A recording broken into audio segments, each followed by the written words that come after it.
Alright, sorry about that. A little bit of a late start today, but had some unforeseen stuff come up. Anyway.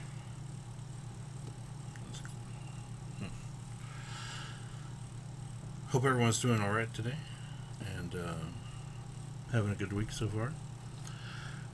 Last time we talked about section 9.6, so today we'll continue with section 9.7.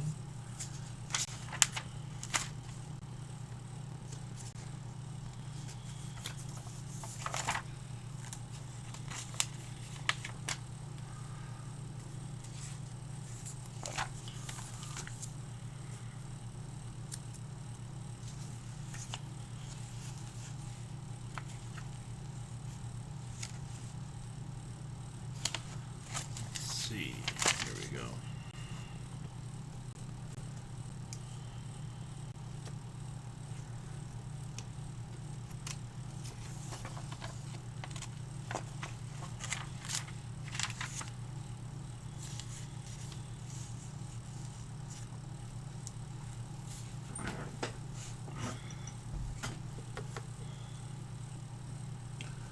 All right, so section 9.7 is about Taylor polynomial and approximations. Just work on this here. I don't know why. Well, it always seems a little lopsided at my table, but it's upright on the screen, so that's all that matters. Section 9.7. Taylor polynomials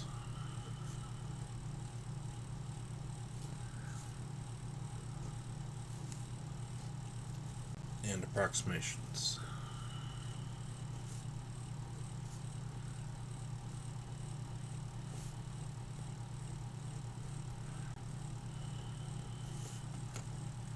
Okay.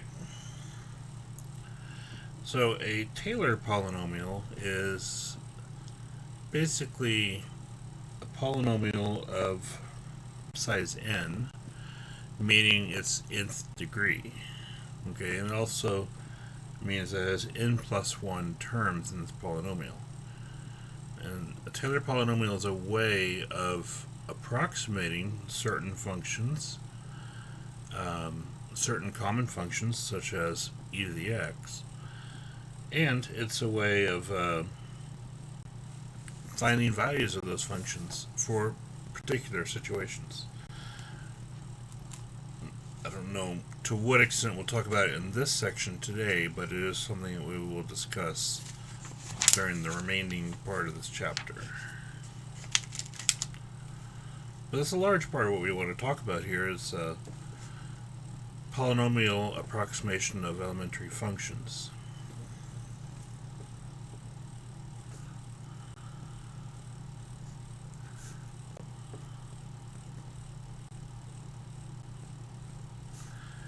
And the idea is, well, let me manage to spell approximation first.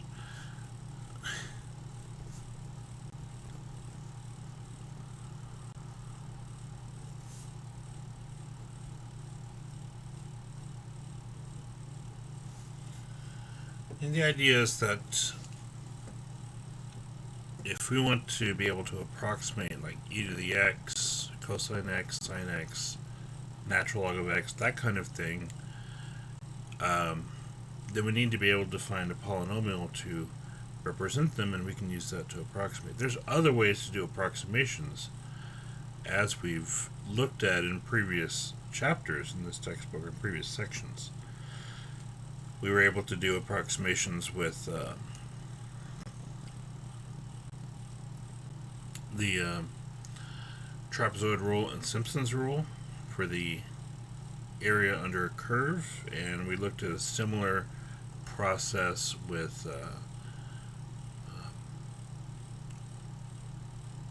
what is it? When we first introduced the concept of definite integrals back in, I believe it was chapter 4, May have been chapter 5, but it was Riemann sums and that whole process. And that was an approximation process as well. This is a little bit different, though, because we're not actually finding areas. We're just finding a representation of a function around a certain point. And so fundamentally it's different than, entirely different than what we were talking about in those previous chapters. So when we talk about elementary functions,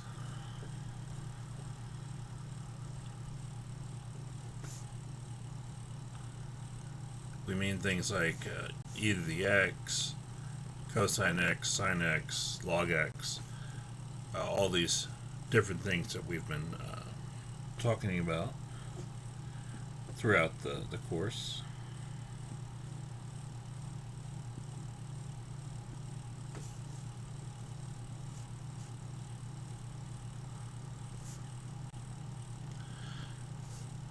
But basically, taking things that are not polynomials and using polynomials to represent those functions. Now, we'll be able to see exactly how good we've done with our approximation, because we can certainly test it out. Yes, we have technology that will tell us the actual value of these different things, and we can look at our approximated value versus our actual value and see how well we did.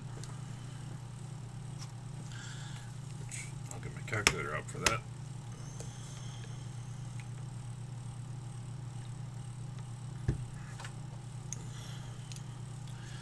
And so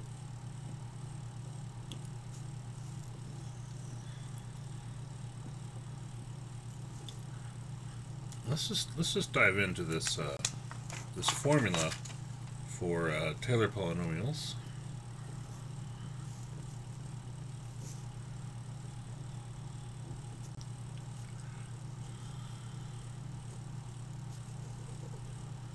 Sorry, a little bit out of it today, guys.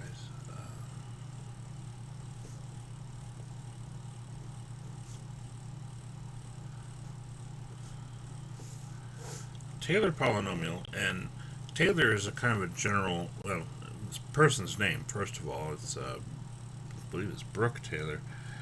Yeah, there it is. He was one of the first people who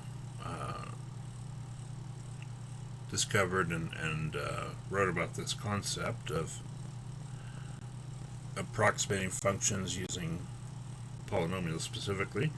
Another person who worked on it was Maclaurin, and so we have such a thing as Taylor polynomials and Maclaurin polynomials as a result. Now, a Taylor polynomial is centered at x equals c.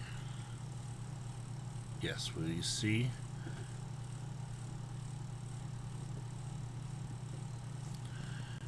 And so the nth Taylor polynomial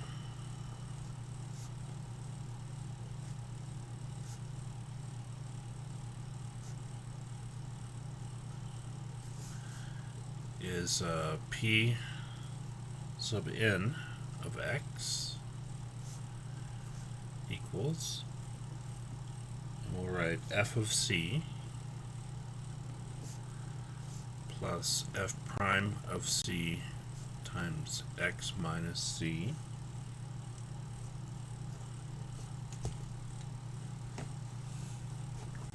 I'll need a little bit more space here,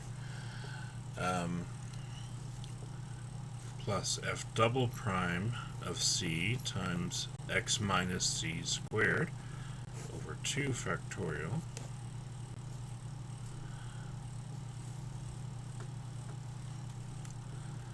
plus f triple prime of c over x minus c to the third over 3 factorial. And we keep going until we get to the nth derivative, which we've put in parentheses here to indicate the nth derivative, times x minus c to the nth power over n factorial. and that is our Taylor polynomial. So if we wanted the third Taylor polynomial, we'd go out to n equals 3, which is just these first four terms right here without this infinite portion. And not really infinite, it's undetermined portion. If we want the second polynomial, we only go out to the square term. First polynomial, we only go out to the first power term, and so on. And so in some cases, it's enough to go out to the third polynomial. Other cases require a little bit more accuracy to be, or a little bit more rigor to be accurate, and so we might go out to the fifth or the sixth. Now, a Maclaurin polynomial is actually just like a Taylor polynomial, except it's centered at 0 rather than specifically at any value c.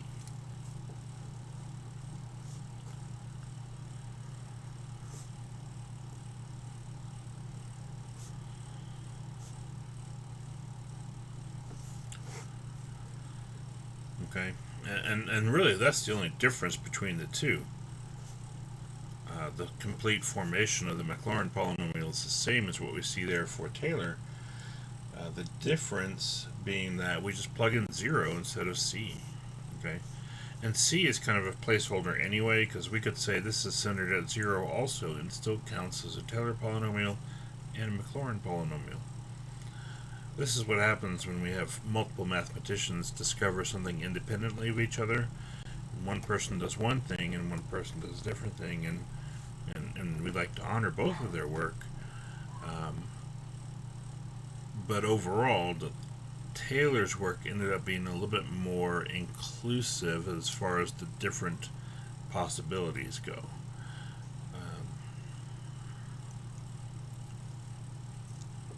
So a Taylor polynomial can be applied to any center, C, whereas Maclaurin is specifically at x equals 0 is centered. Now, these polynomials would be more accurate closer to their center and less accurate further away from their center. So that is worth mentioning also. So that gives us a little bit more flexibility with Taylor polynomials because we can move the center to wherever we need it to be, whereas Maclaurin is fixed at 0. So if we wanted to approximate e raised to the second power, and we had a Taylor polynomial centered at 3,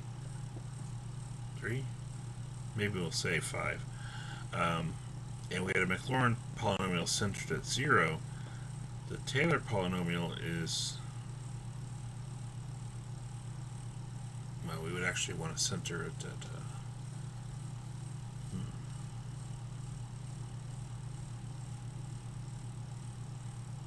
that's a tough question. Sorry. Anyway, we would want the center closer to the actual value that we're evaluating. So is really what I was trying to say there. And then I started thinking a little more deeply about it than we need to. And I got myself confused.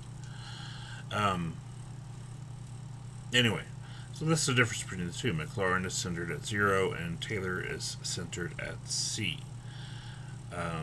Now, let's just look at an example. And I like to use 0 and 1 as centered because it tends to be pretty easy to work with. Actually, it depends on the function. That's probably more significant here is the function itself. So find, let's say, for example, find the Taylor polynomial. Taylor polynomial for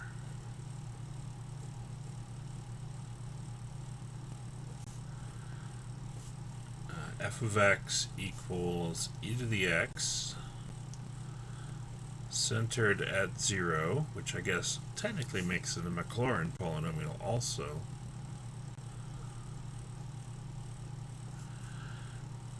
with n is equal to 5. Okay.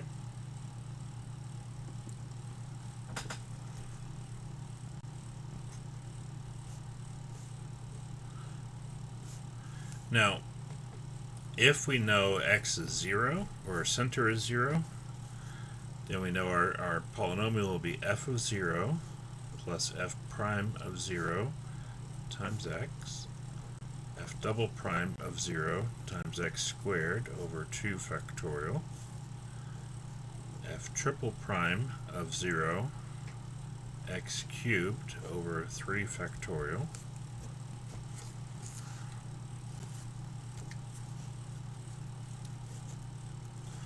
fourth derivative, which usually by the time we get to the fourth derivative we just put a 4 in parentheses rather than writing marks for derivatives.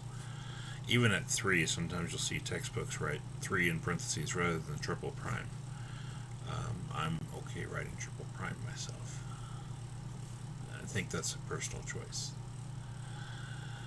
And we keep going all the way to 5, so we'll get the fifth derivative at 0 times x to the fifth over 5 factorial. Okay. So that would be our fifth Taylor polynomial, and notice we named it P5 as a result. We're centered at 0, so we plugged in 0 here to the function's derivatives. And technically this is x minus 0 squared, cubed, fourth and fifth power. But because it's x minus 0, we just make it a plain x. So centered at 0 is actually a lot easier to work with for a variety of reasons. That's part of why I think Maclaurin liked to work with it. But again, because it's centered at 0, it means it's only going to be accurate for values close to 0. It's going to be less accurate for values that are further away. Okay, so we look at this and we say, alright, here's f of x, e to the x. We're going to need f of x and 5 derivatives, but here's the good news. The derivative of f of x is, the derivative of e to the x is simply e to the x. So say f prime of x is e to the x, f double prime of x is e to the x, etc. But then we think about what happens if we plug in f of 0, or we plug x equals 0 into each of these. Well, f of 0 is e to the 0, which is 1. F prime of 0 is e to the 0, which is 1. Same thing's true for f double prime. And everything that follows. So essentially each of these function values is equal to 1. Okay? That's why e is so nice to work with, because e to the 0 is just 1, and we can go pretty easily calculate each of those values. So we have 1 plus 1 times x plus x squared over 2 factorial plus x cubed over 3 factorial plus x to the fourth over 4 factorial plus x to the fifth over 5 factorial. Now, we should go ahead and calculate out these factorials just to have a number there rather than a factorial. That'll be nice. 2 factorial is 1 times 2, so it's x squared over 2. 3 factorial is 1 times 2 times 3, so it's x cubed over 6. 4 factorial, 1, 2, 3, 4 multiplied together is 24. And for 5 factorial it is 120. A lot of our calculators will have some kind of factorial button on them. If you are at a loss, or if you have a bigger factorial to work with, right here, right above my number 4, you can see an n factorial there perhaps. But it just, it depends on what kind of calculator you have, where it's going to be located. But this is our polynomial. Now, more importantly, not only is this the fifth polynomial, but we can see where The first polynomial is, or actually this is p0, this is p1, this is p2 up to x squared over 2, and so on. So p3 is from here to here, p4 is from here to here, and this is p5, the whole thing. Now, one thing I would like to do with this is demonstrate how this looks on a graph. How does this look as we look at P0, P1, P2, P3, P4, and P5, and compare those with the graph of e to the x. Okay? Let's switch over to the computer here.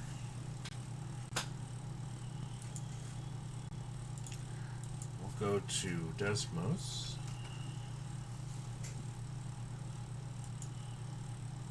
And go into the graphing calculator.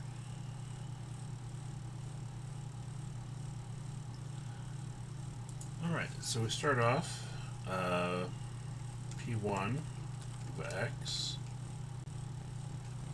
Actually, we'll start off with P0.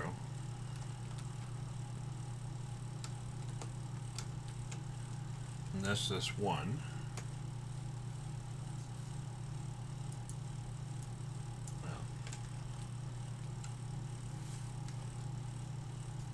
Now,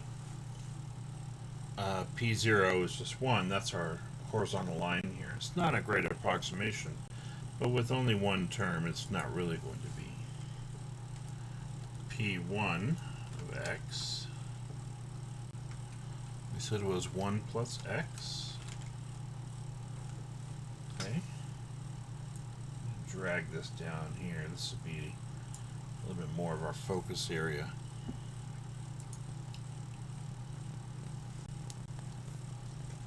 Well, there we go. That should be better.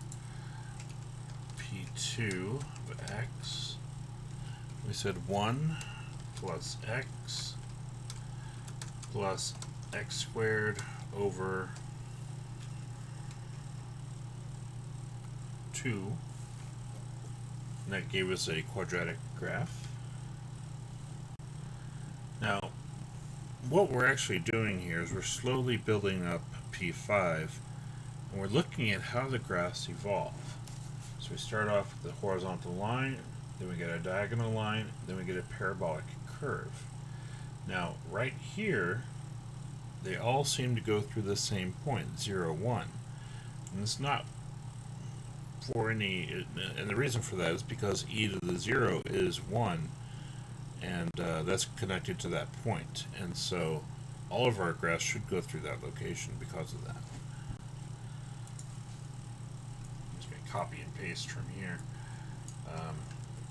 So P3 of x is 1 plus x squared plus, or sorry, 1 plus x squared over 2 plus x cubed divided by 6. Okay. Copy and paste that. P4 of x, that's all that, plus x to the 4 over 24. That's our darker line here. I guess it's black.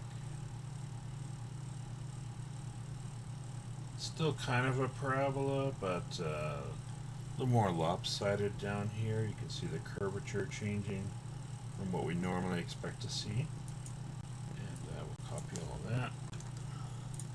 So P5 of x is all that, plus x to the 5th over 120. All right. And so as we get more and more terms, the closer this graph should get to the original function, which is f of x equals e to the x that we started with here. So let me take all of these off, and hopefully you can kind of see the evolution of this. Let me take all these simpler ones off. and leave the final one that we end up with at P5. And let me enter f of x equals e to the x. Now we look at that, and I'm turning e to the x on and off here. You can see how close the curve is right here, right around 0 actually, because it is centered at 0. How close they are there. Let me zoom out a bit. And we'll see them over here, we see them start getting further away from each other. So if we were to zoom in right here, now we see some separation between them. The further away from 0 that they get, the more separation we will see between them here. But zooming back out, again right here near 0 is where they're going to be most accurate. And it looks like they're almost perfectly situated on top of each other, at least between, it looks like around negative 1.5 up until 1.5. Okay. At least in that range, it looks pretty accurate. Okay. So what we can do to kind of test this out is go back to the function that we created and test out P5 evaluated at let's say x equals 1, and compare that with the value of e to the first power. Okay. So switching back.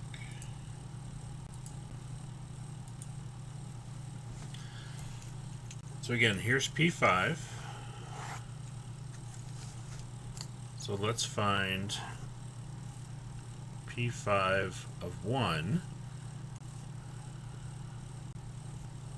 Okay.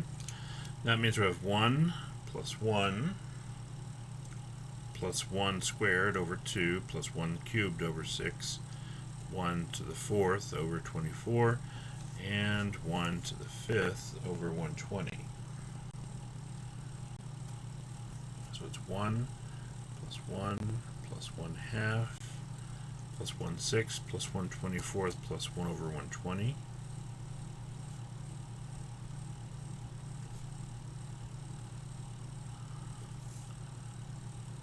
And so that'll be approximately. So we got, and I'm gonna use the fraction notation in my calculator. 1 over 120. I'll start from the right and go left. Plus 1 over 24. Plus 1 over 6. Plus 1 over 2. Not root, sorry. 1 over 2. There we go. And then we add 1 and 1, so add 2 to that. So we get 2 and 43 over 60.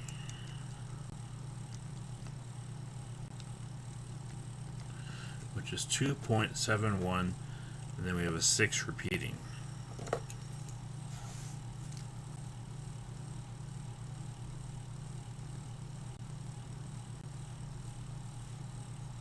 Okay. So if we actually compare that to e to the first power, because P5 of 1 should compare to e to the 1, or f of 1 in this case. So e to the first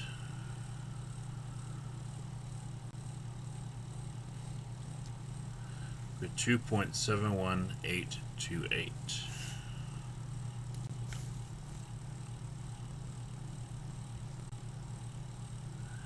So it's actually accurate to two decimal places, but by the third decimal place we see a little bit of difference between the two. So it's actually not a bad approximation there overall, but it could be better. You know, it's accurate to the nearest hundredth, I guess you could say, which is pretty good for just P5. Normally we have to go much further than that to get a good level of accuracy. And keep in mind, we're already 1 whole unit away from 0, so we could expect that to be a little bit less accurate than if we were closer to 0. So let me try this. What if we did P5 of 0.5 and we compared that to e to the 0.5? Okay. So we're going to take 0.5 and plug it in for each x value here. And I'll do the painstaking process here. So 1 plus 0.5 plus parentheses 0.5 squared divided by 2 plus parentheses 0.5 to the third divided by 6 plus parentheses 0.5 to the fourth divided by 24 parentheses plus, and then in parentheses 0.5 to the fifth divided by 120 close parentheses. So it gives us 1.64869. I'll go to 6 decimal places. 1.64868. Rounding to the 6th decimal place here. So it rounds up to an 8. Okay.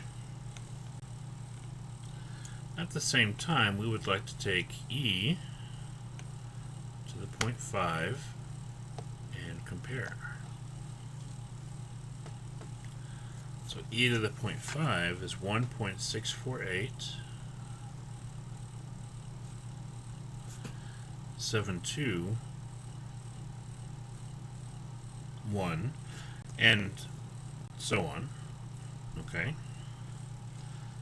So now we can compare the two of those and see, okay, 1, 2, 3 decimal places after the, or 3 places after the decimal are accurate. And actually the fourth one is pretty accurate too, because they're only off from each other by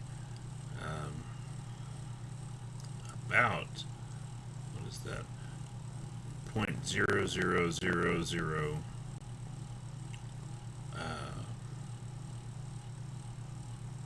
whatever the difference is, 2, 3, yeah. So they're really not far off from each other. So we're a lot close. These values are a lot closer together at 0.5 versus at 1. But again, our Taylor polynomial is centered at 0, so by very essence of this, it should be more accurate the closer we are to 0. So if we went in and plugged in 0.1 rather than 0.5, it should be even more accurate than we're seeing here. Well, I would expect all these numbers to be identical to 6 places at 0.1. Okay.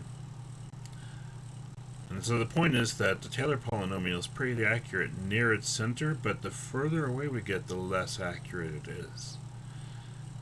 And we see the reason for that when we looked at all the polynomials, P0, P1, P2, P3, P4, P5 together, is that gradually we add these terms to our polynomial, and each one of these gets it closer and closer to the actual thing.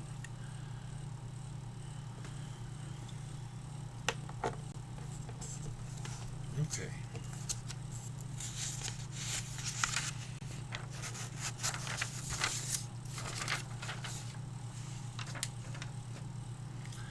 Let's do another Taylor polynomial. Move my calculator back. Let's see. We want a Taylor polynomial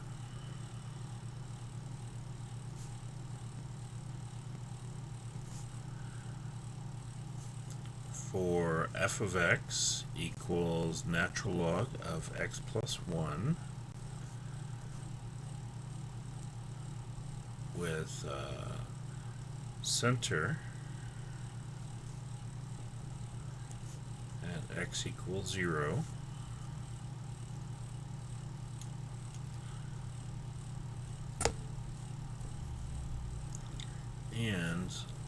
let's say n equals 3 here. That'll be complicated enough already.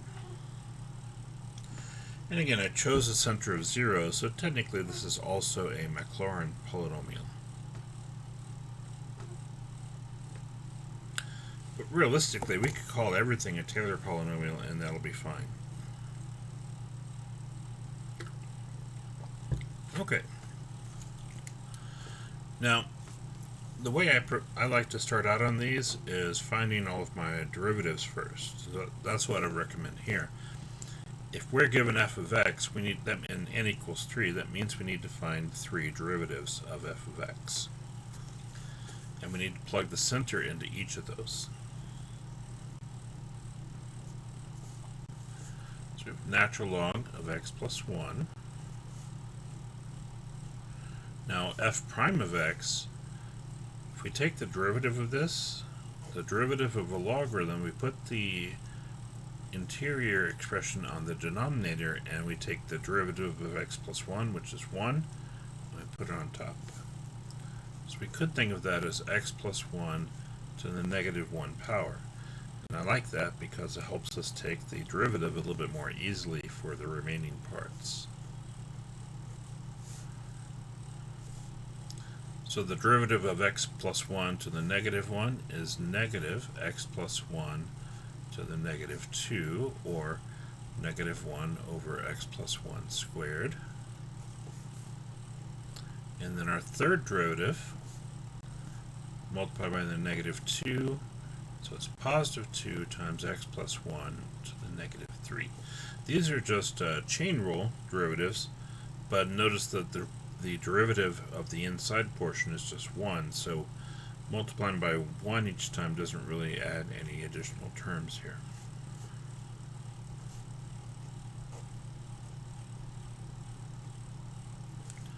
Okay, I didn't really need to rewrite these. I don't know why I did, so I apologize for that.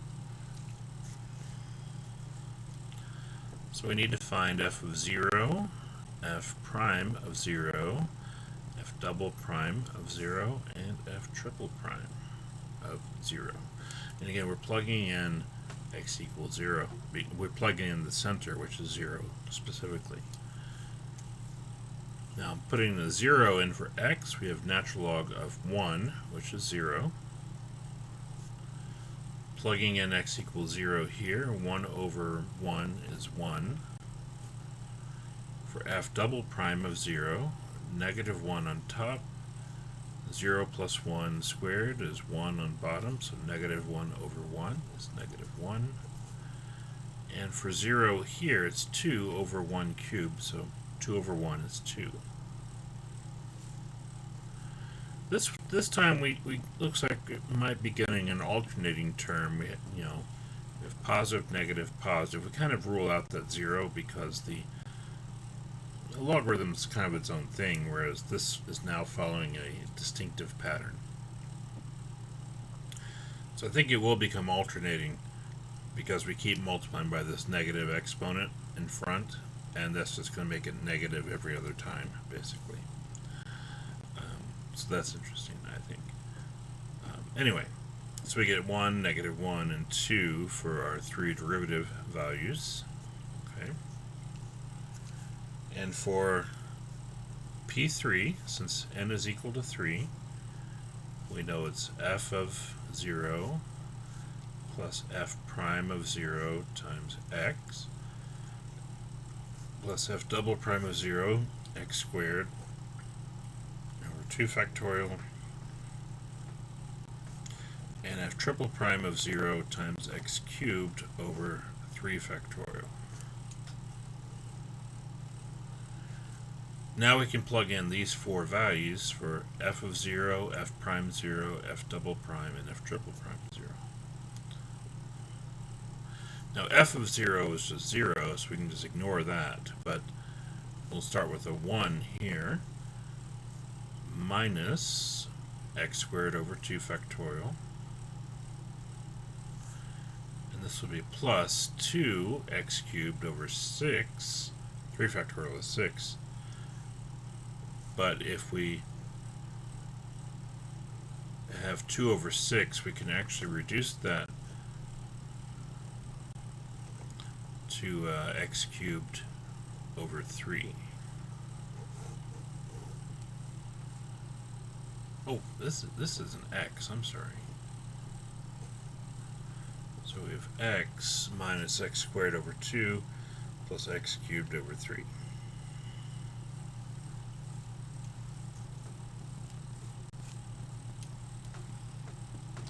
Right, and that's our third Taylor polynomial for f of x equals natural log of x plus 1 with center at x equals 0 and with n equals 3 specifically. Now, let's compare P3 of 0.5 and f of 0.5.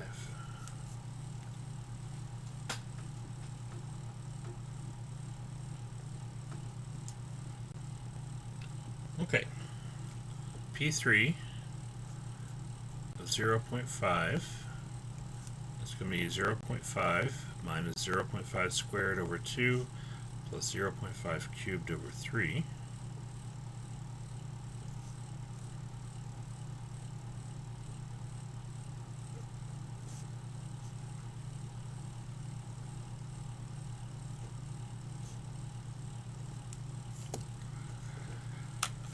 Let's see, so 0.5 minus 0.5 squared over 2 plus parentheses 0.5 cubed over 3. So that works out to be 0.41666 repeating.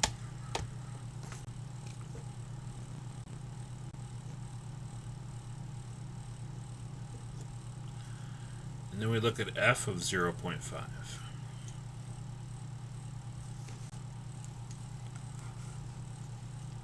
Okay. Now f of x, we said at the beginning, was natural log of x plus 1. So this would be natural log of 1.5. And so we evaluate that in the calculator.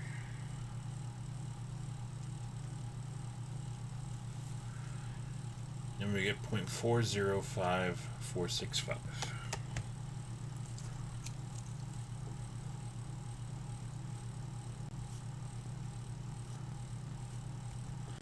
So actually not a very accurate answer, it turns out, for x equals 0.5, which is really not that far from 0, but again, this time we only had P3 instead of P5, so we should expect a little bit less accuracy in this case.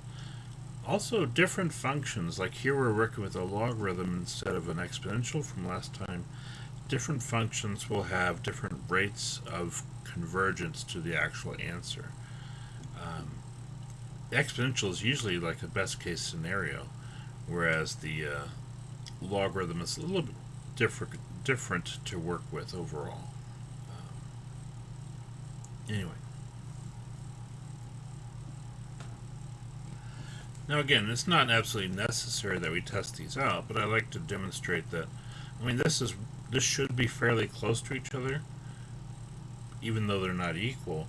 We can tell that this is at least a semi-decent approximation. We would like to keep going with this realistically to get a little bit better approximation, but this is not bad for starters, because we can kind of see what's going on here between the two.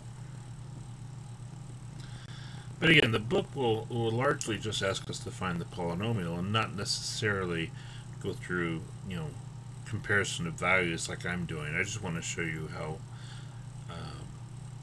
good of an approximation we're working with here, for instance.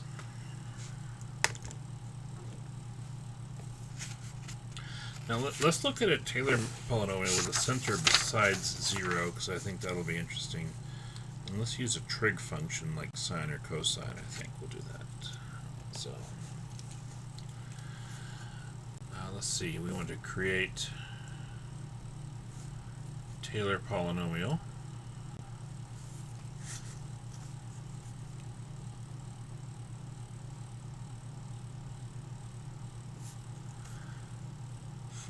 f of x equals, let's say, sine of 2x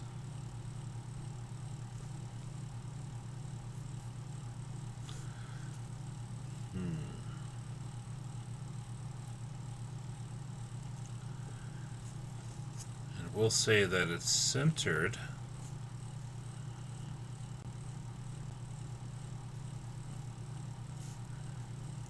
at x equals pi over 4.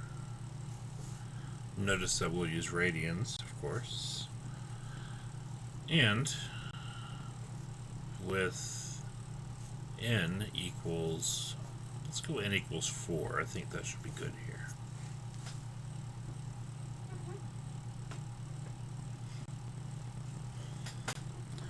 Now again, what I recommend is that we find, whatever n is, in this case 4, we'll find 4 derivatives of f of x and plug in the center to each of those.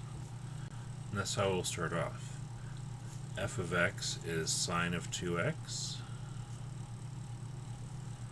So we need to take the derivative here. We know the derivative of sine is cosine, but because the angle is 2x instead of just x, we multiply by its derivative, 2. So we'll get 2 cosine of 2x for its derivative.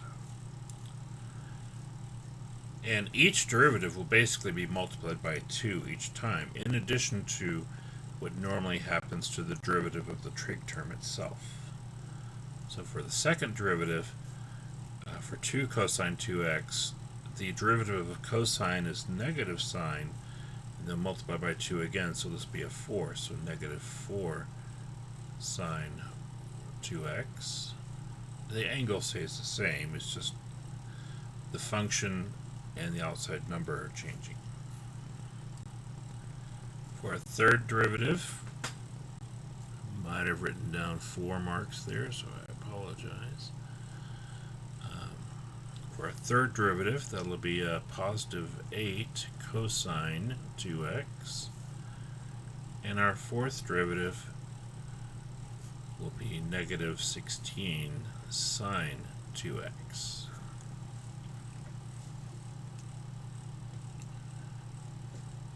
Okay. Now we want to plug in pi over 4 to each of these. Now 2 times pi over 4 is pi over 2.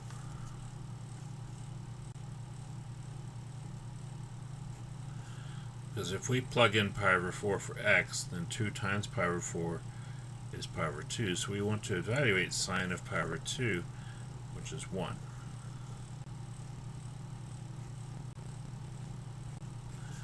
F prime of pi over 4 is 2 times cosine of pi over 2. Cosine of pi over 2 turns out to be 0.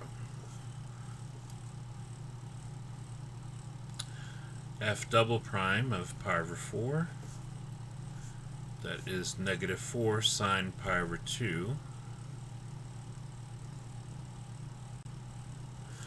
Now we know sine of pi over 2 is 1, but negative 4 times 1 will make that a negative 4.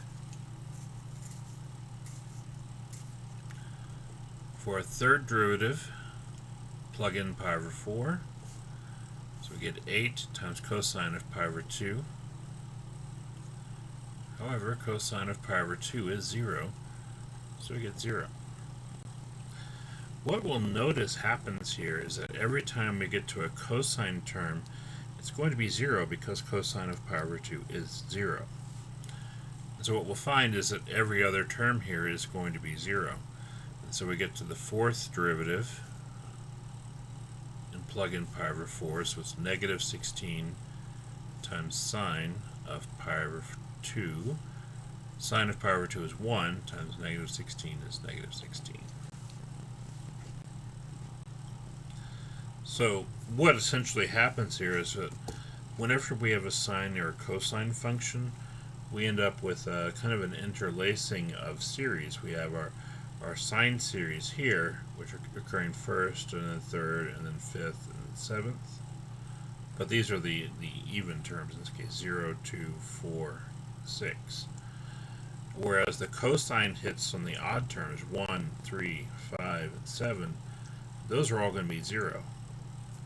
So we take those away, and we'll just have the 0, the 2nd, the 6th, and the 8th term. Or in this case, 0, the 2nd, the 4th term, not the 6th, because we only went up to 4 this time. We ended up with 3 non-zero terms, and so for P4 of x, let's build this up. We know we're going to get f of pi over 4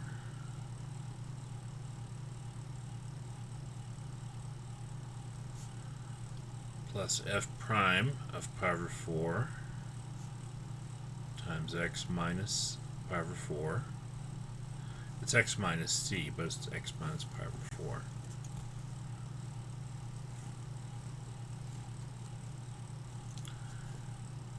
Plus f double prime of pi over 4 times x minus pi over 4 squared over 2 factorial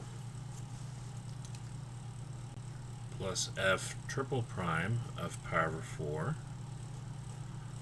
times x minus pi over 4 cube over 3 factorial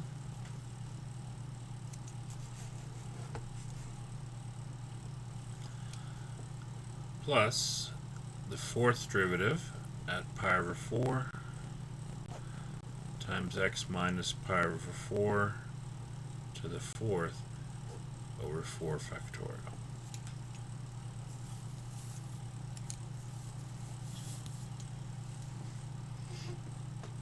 Now, we know this one's 0, and we know this one is 0. Because of these f prime of pi over 4 and f triple prime pi over 4, those both came out to be 0, so this is just going to 0 out the whole term. So we really only have 3 terms remaining: f of pi over 4, f double prime pi over 4, and f 4th derivative pi over 4, right here.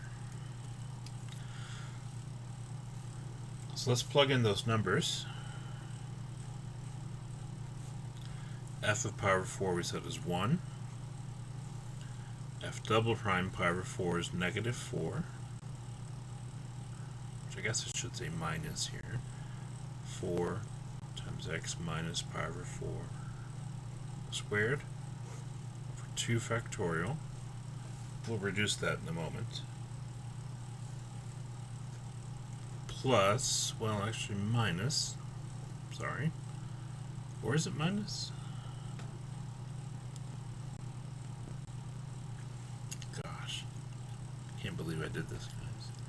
That's a minus, that's a plus. That's a minus, that's a plus. That's still 0, but that's positive 16. This one is plus. It should be alternating. That's what I was getting at. Sorry about the confusion there. X minus pi over 4 to the 4th power over 4 factorial. Okay. So simplifying that expression of x, we get 1. Now 2 factorial is 2, and 4 divided by 2 is 2 on top. So 1 minus 2, x minus pi over 4 squared. And then 4 factorial is 24, so we have 16 over 24, which is 2/3, plus 2/3 x minus pi over 4 to the 4th. And so that is our 4th Taylor polynomial for f of x equals sine 2x, centered at x equals pi over 4. Okay.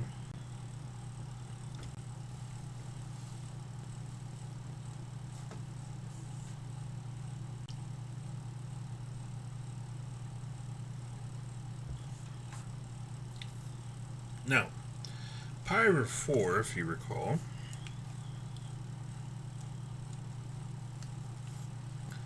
is about 0.78. So this polynomial should be pretty accurate as we're pretty close to that number. Let's pick a number close to it, like 1. 1 is not much more than 0.78. And we'll see how accurate this actually is.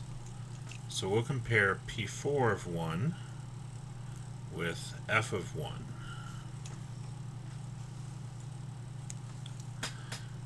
Now P4 of 1, we'll just plug in 1 here. Now this one's a little bit more complicated because we'll have to do 1 minus pi over 4 raised to the 4th power and multiplied by 2/3. 1 minus pi over 4 raised to the 2nd power multiplied by -2, and then add 1.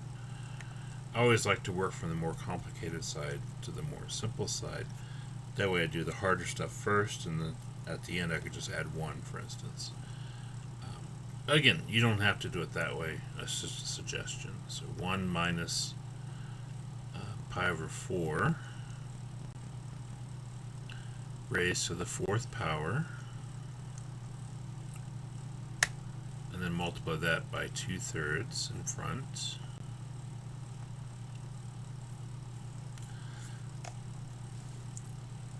Okay, minus parentheses 2 times parentheses 1 minus pi over 4 close parentheses squared close parentheses equals, and then add 1 to that. We get a value of 0.909306. Now, we'd like to compare that to f of 1. It's important that our calculator's in radians. Now our function f of x, we said at the beginning, was sine of 2x. So if we plug in 1, that means we have sine of 2. So we take sine of 2, and we get 0.909297.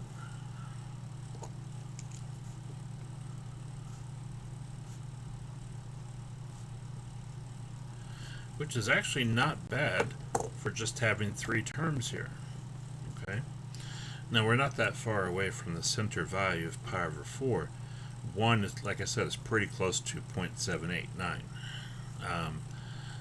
So we should expect these to be pretty accurate. But this is actually really nice because it's basically 4 decimal places of accuracy if we were to round. Which is good for just n equals 4.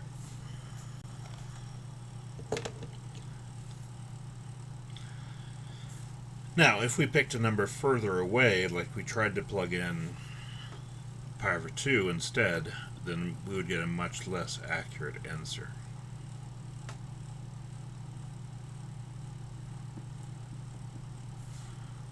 In fact, we could try that out, because all of a sudden I'm interested in that.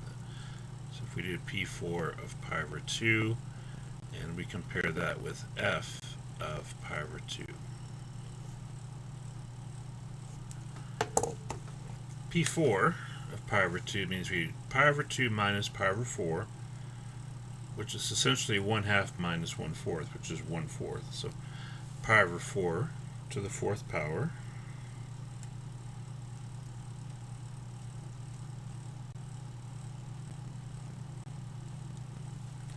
times 2/3 in front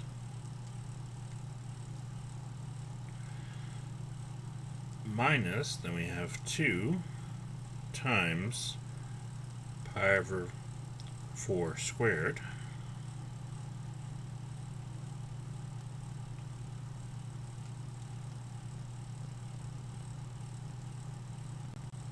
then add 1, and so we get a value 0.019969 if we go to 6 decimal places. Now pi over 2, sine of 2 times pi over 2 is sine of pi, which is 0. So we can see here we're a little bit further away from the center now. Pi over 2 is about 1.57, and our center is at 0.78. or 7, 9. And so the further away from the center we are, the less accurate our approximation becomes based on this polynomial. That's ultimately what I'm trying to get at here.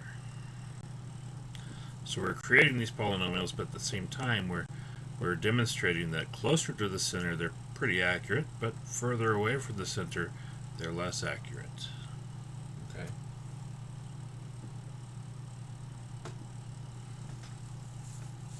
All right.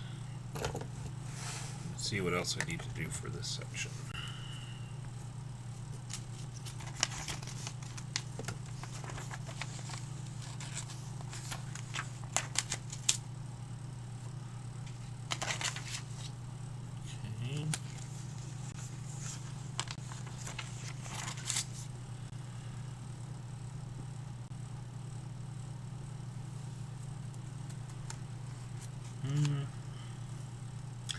There's other things that we could do.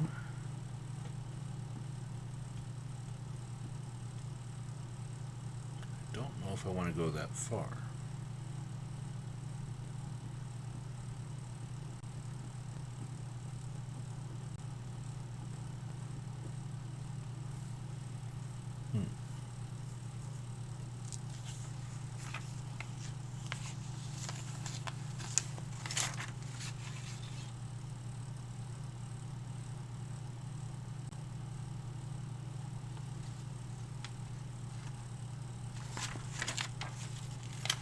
Yeah, we could look at the error term. Well,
let's look at the remainder term of the Taylor polynomial.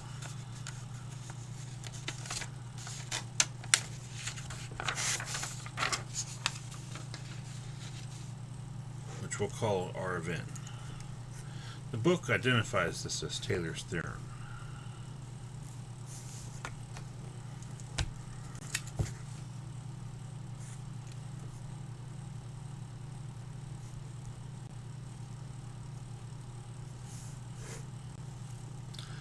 And it says the remainder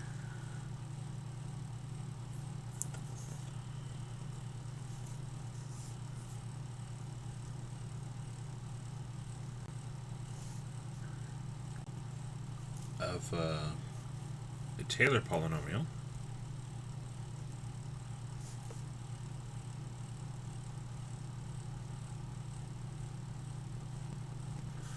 of degree n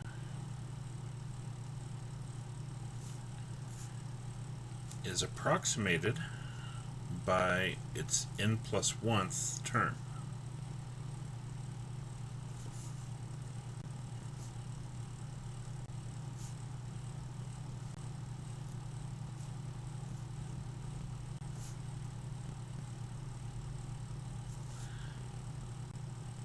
I guess I should say n plus 1st to be more grammatically correct.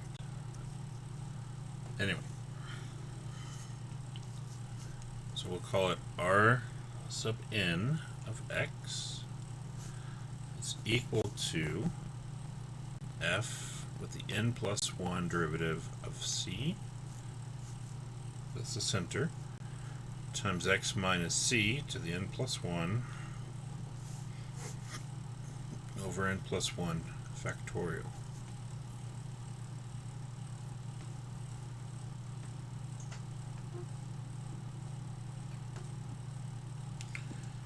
So this is also called the approximate error, if we want to think of it that way.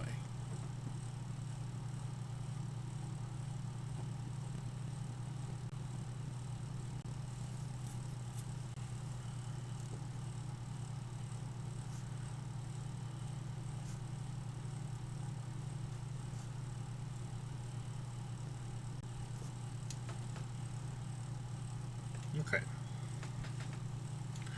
Now let's look at how we would utilize this. The way that we would use this is to, if there's a certain level of accuracy that we want,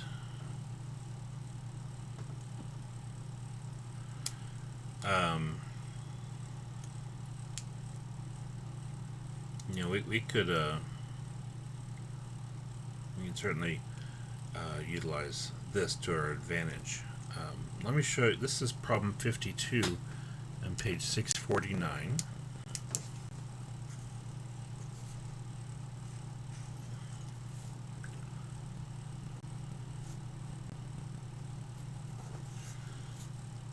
Which says we're given f of x equals cosine x with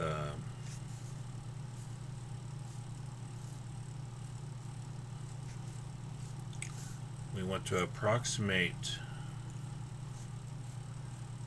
f of 0.4, and we want to have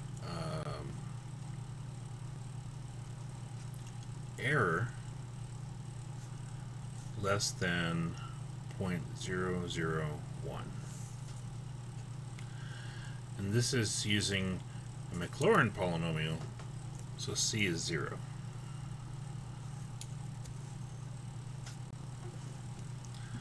Because we're told that this is Maclaurin polynomial in the instructions, we know c is 0.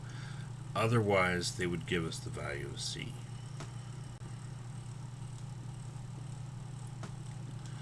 Now, the way that we go with this is we basically want to say r sub n of x is going to be, and we actually use the absolute value here, the absolute, which it might actually matter with sine and cosine. So, not if it was like an exponential, but at least sine and cosine would actually matter if it's negative. So we would want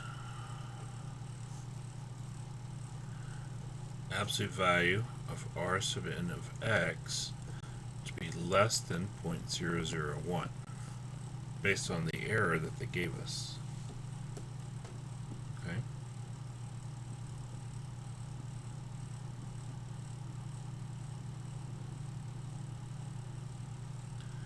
Now, x in this case is 0.4. C is 0. So we'll go here, we'll plug in c equals 0 and x equals 0.4. And we'll see how much we can do there. So we want the n plus 1 derivative of f at 0 times 0.4 minus 0 to the n plus 1 over n plus 1 factorial. We want that to be less than 0.001.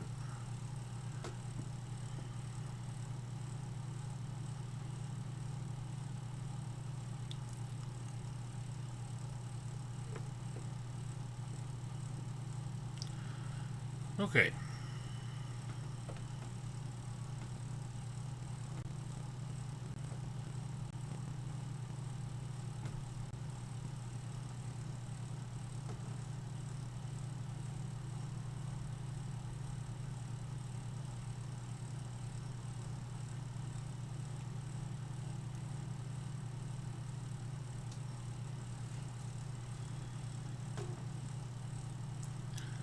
What the heck?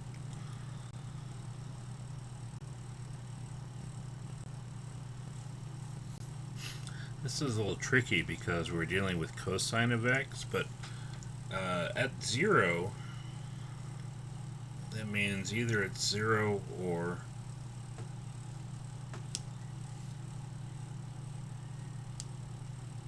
one, basically. Well, no, it could be negative 1. 0, 1, or negative 1.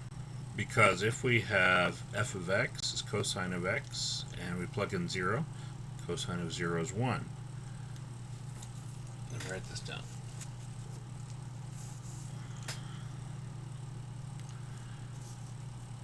So f of x equals cosine x, f of 0 equals 1, f prime of x equals sine, negative sine x, but sine of 0 is 0, turns out.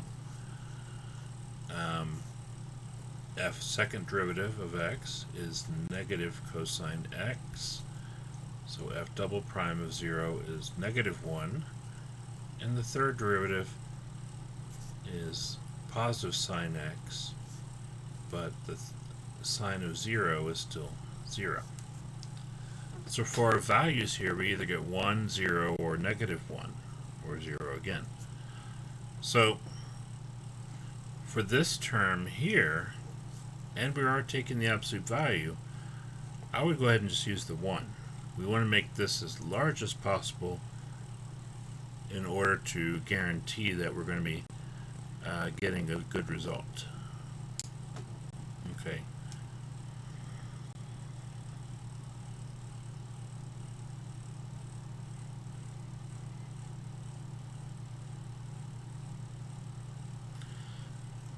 Because we want to make the numerator as large as possible if we have to approximate, and then the denominator as small as possible.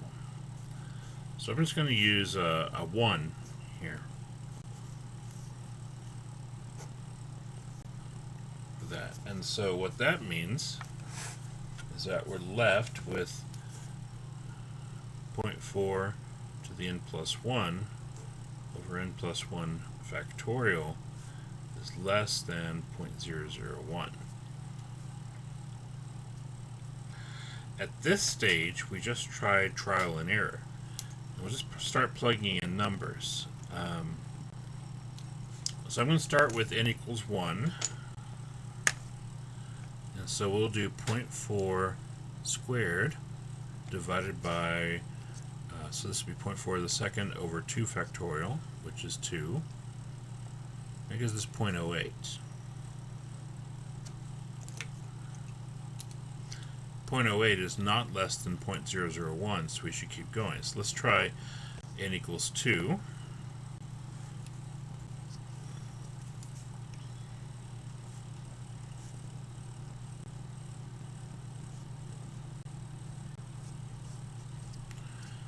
N equals 2 would give us 0.4 to the third over 3 factorial.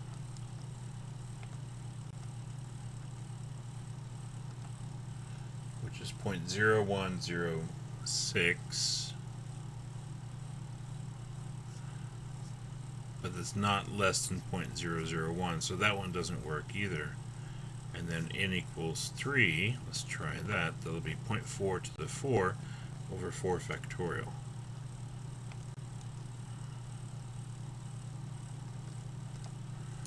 So that is 0.00106 less than 0.001.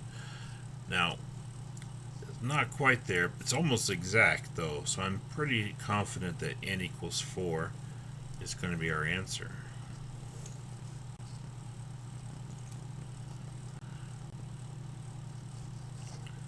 Okay, and let's verify that. 0.4 to the 5th divided by 5 factorial.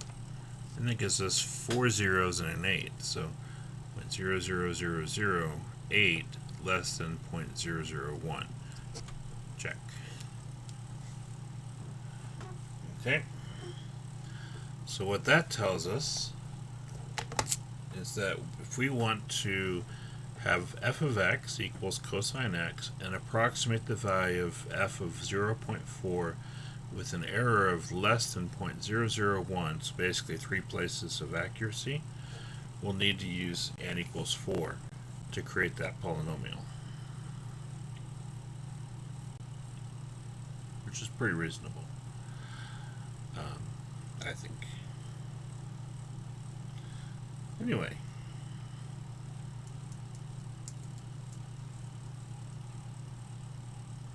I think we'll go ahead and stop there today. Let me pick out some problems from the homework. I may not actually give you any of those Taylor theorem problems, but I thought it was interesting.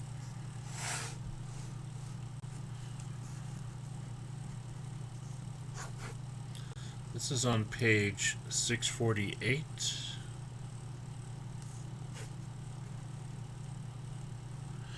And so we'll just look at the problems on finding Taylor polynomials and Maclaurin polynomials. And I may try to find one where I have you check an approximation, just for a little bit of practice there.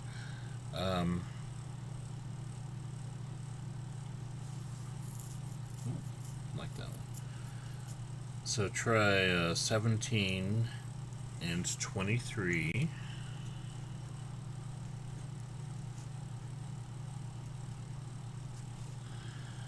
And then also 27 and 31.